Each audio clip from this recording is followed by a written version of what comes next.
আসসালামু আলাইকুম, welcome back to my new blog. তো আজকে ব্রেকফাস্টে আসলে আমি তেমন কিছু করতে পারিনি, ভালো লাগছে না আসলে। তো যাই হোক, আজকে ব্রেড আর জেলি দিয়েই বাচ্চা আমি সবাই খেলাম। তো মাঝে মধ্যে এরকম নাস্তা ভালোই লাগে। তো নাস্তা ওদেরকে রেডি করে দিচ্ছি, দেন আমিও নিয়ে নিলাম। তো খেয়ে আমি একটু কাজে গিয়েছিলাম রান্নাঘরে, তো ওই সবজিগুলো একটু কাটাকাটি করলাম, আবার এসে এগুলো রেডি করলাম। তো যাই হোক, এগুলো আজকে খেয়ে নিলাম। তো ভালোই লাগলো নাস্তাটা খেতে, অনেক দিন পরে এরকম একটা খাবার। তো এই তো রান্নাঘরে আমি কাটাকাটি করেই রেখেছিলাম, যেহেতু রান্না করব। তো আজকে মুরগি রান্না করব, একটু ভাজা ভাজা কালো ভুনার মতো, আর রুই মাছ রান্না করব। তো দিন আমি কড়াই বসিয়ে দিলাম, তারপর সরিষার তেল দিয়ে দিলাম একটু বেশি পরিমাণে, যেহেতু মুরগিতে কালা ভুনা করব। তো গরম মশলা দিয়ে দিলাম, দেন পেঁয়াজ কুচি দিয়ে দিলাম, দিয়ে সুন্দর করে এটা ভেজে নেব। তো একটু লবণও দিয়ে দিলাম, যাতে করে পেঁয়াজটা তাড়াতাড়ি সফট হয়ে আসে। তো রান্না বান্না আসলে আজকে করতে ইচ্ছে করছিল না, একটু দেরিতেই শুরু করেছিলাম, যেহেতু ভালো লাগছে না। তো এই তো রান্না তো করতেই হবে। তারপরে এই তো মশলাগুলো দিয়ে দিলাম, আদা রসুন পেস্ট, দেন গরম গুঁড়ামরিচ, হলুদের গুঁড়া, এগুলো সব দিয়ে সুন্দর করে কষিয়ে নিচ্ছি। আজকে যেহেতু একটু রসুনের কোয়াও দিব, তো তার জন্য 2টা রসুন আমি সুন্দর করে কেটে নিয়েছি। তো এটার কোয়া কোয়া করে নিয়ে দেন আমি মশলার মধ্যে দিয়ে দিলাম।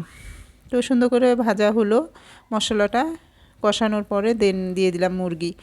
তো মুরগিতে একটু হাড় গড়ি বেশি ছিল, আর কলিজা গিলাও ছিল, মাংসের পরিমাণটা একটু কম ছিল। তো যাই হোক, এভাবে ভাজা ভাজা করে খেলে খুব ভালো লাগে আসলে।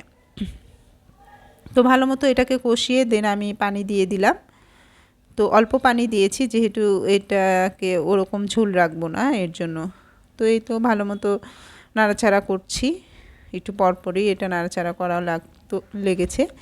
তো এই তো রান্না হয়ে গিয়েছে, দেন আমি মাছটা ধুয়ে নিলাম আবারও। তো মাছ দিয়ে আমি সবজি রান্না করব। তো সবজিতে সিম, আলু আর চিচিঙ্গা ছিল, তো তা দিয়েই আমি ঝোল করব মাছটা।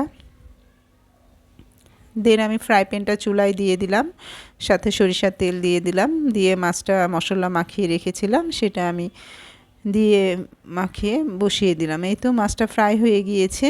দেন কড়াইতে আবার মশলাগুলো দিলাম, গুঁড়া মরিচ, হলুদের গুঁড়া, ধনের গুঁড়া, আর একটু রসুন বাটা, সেটা দিয়েই আমি এই তো মাছটা তরকারিটা সুন্দর করে কষিয়ে তারপর পানি দিয়ে দিয়েছিলাম। দেন মাঝামাঝি সময় আমি মাছটা দিয়ে দিলাম। তো এই তো আমার মাছের লুক। দুপুরে আজকে মাছের তরকারি, আর এই তো কালা ভুনার মুরগির, আর আগের দিনে সবজি ছিল, তা দিয়ে দুপুরে লাঞ্চ করেছি আজকে। তো লাঞ্চে তরকারি আমি মাছের তরকারিটা দিয়েই খেয়েছি। আমি মুরগিটা যেহেতু ফার্মের, ওরকম খেতেও ভালো লাগে না, আর দেখা যায় একদিন পরপরই রান্না করা হয়, তো এর জন্য আমার আর মন চায় না খেতে এটা।